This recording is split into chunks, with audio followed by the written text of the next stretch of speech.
నేనే మార్గమును, సత్యమును, జీవమును.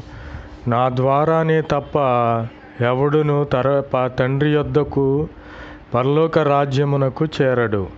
కాబట్టి ప్రభువైన క్రీస్తు వారి ద్వారానే మనము పరలోక రాజ్యానికి చేరతాము.